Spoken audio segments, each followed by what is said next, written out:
तुळजापूर हे महाराष्ट्रातील प्रसिद्ध देवस्थान आहे. हे महाराष्ट्रातील देवींच्या 3.5 पीठांपैकी आदिशक्तीचे मूळ स्थान आहे असे मानले जाते. महाराष्ट्रात या देवीस विशेष महत्त्व असून नवरात्रात येथे मोठा उत्सव असतो व भक्तांची गर्दी असते. तुळजा हे तोरजा या शब्दाचा अपभ्रंश आहे असं सांगितले जाते.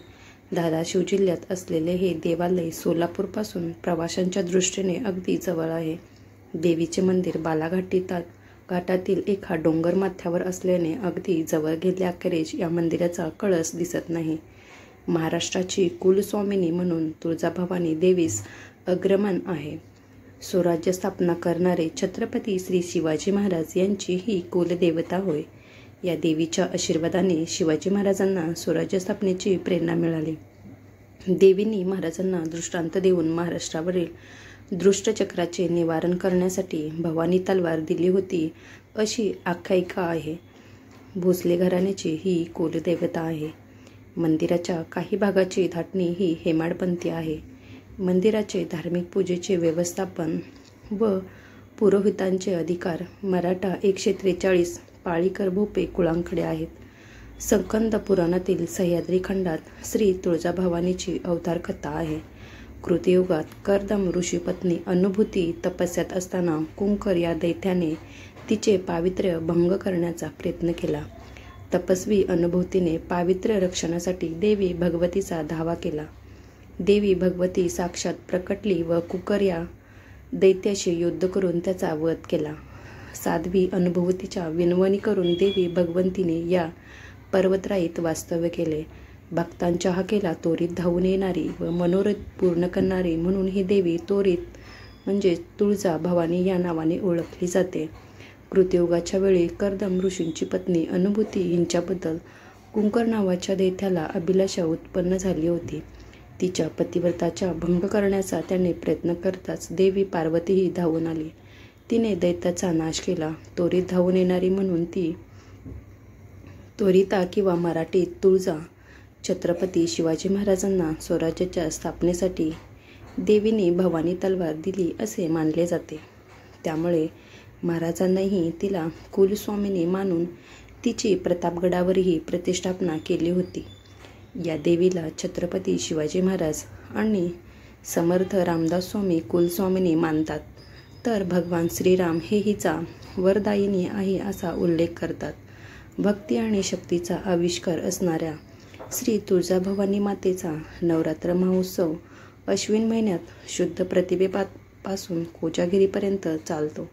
तुळजाभवानीच्या देवळाच्या प्राचीनतेचा पुरावा देणारा 14 नोव्हेंबर इसवी सन 1398चा शिलालेख उपलब्ध आहे. तुळजाभवानीचे मंदिर हे 1600 वर्षांपूर्वीचे असल्याचे मानले जाते. भवानीची मूर्ती मंदिरात असली तरीही तुळजाभवानीची प्रतिकृती असणारी मूर्ती धाकटे तुळजापूर येथेही आहे. तुळजापूर हे उस्मानाबाद या जिल्ह्याच्या ठिकाणापासून 22 किलोमीटर तर सोलापूर या जिल्हा केंद्रापासून 44 किलोमीटर अंतरावर आहे.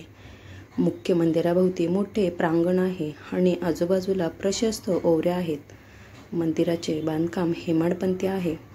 या मंदिरावर हत्ती, घोडे, मोर, यश, गंधर्व, किन्नर यांच्या मूर्त्या कोरलेल्या आहेत. मंदिराच्या प्रांगणामध्ये 2 मोठ्या दीपमाळसुद्धा आहेत. त्यांचे बांधकाम शिवाजी महाराजांनी केले आहे असे म्हणतात. देवीच्या मंदिरासमोर भवानी शंकराचे मंदिर आहे. या मंदिरात स्फटिकाचा एक सिंह आहे. हा सिंह हे देवीचे वाहन आहे. तुळजाभवानीची मूर्ती ही गंडकी शैलीची असून अष्टभुजा आहे. तिने बिचवा, बाण, चक्र, शंख, धनुष्य, पानपात्र व राक्षसाची शेंडी धारण केली आहे. पाठीवर बाणाचा भाता धारण केला आहे. युद्धाच्या तयारीत असलेल्या या अष्टभुजेचे हे रौद्ररूप तरीही विभोलिनी आहे. तुळजाभवानीची मूर्ती चल असून ती वर्षातून 3 वेळेस सिंहासनावरून हलवली जाते. या देवीने रामाला लंकेचा रस्ता दाखवला म्हणून तिला रामवरदायिनी असे म्हणतात.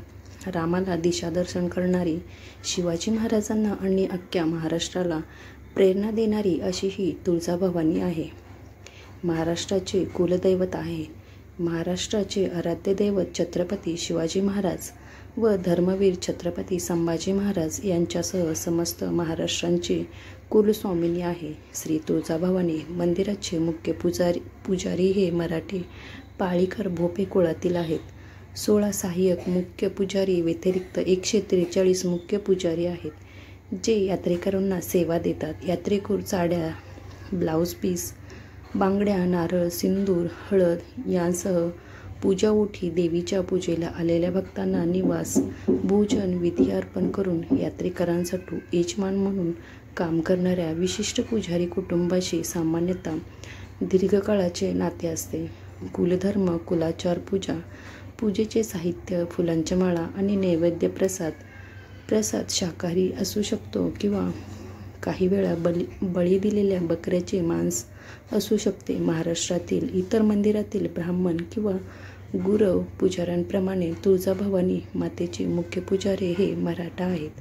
श्री तुळजाभवानी मातेला प्रत्यक्ष स्पर्श हा 143 पाळीकर भोपी, 16 आणे भोपी पुजारी आणि सोनेरी पानेरी मठाचे महंत यांच्या व्यतिरिक्त कोणाला नाही. श्री तुळजाभवानी देवीची पुजारी हे 2 प्रकारचे, एक 143 मुख्य पाळीकर भोपी व 16 आणे भोपी. यामध्ये पाळीकर हे आलेल्या भक्तांची वंश परंपरागत सेवा सुविधा करतात, त्यांच्या सर्व कुलधर्म कुलाचार पूजा करतात व देवीची सेवा करतात. त्यामध्ये भक्तांचा नैवेद्य दाखवतात, कुंकू लावतात, नवस सायस फेडतात, कुळकलाचाराची पूजा करतात, राहण्याची जेवण्याची त्यांची संपूर्ण व्यवस्था करतात.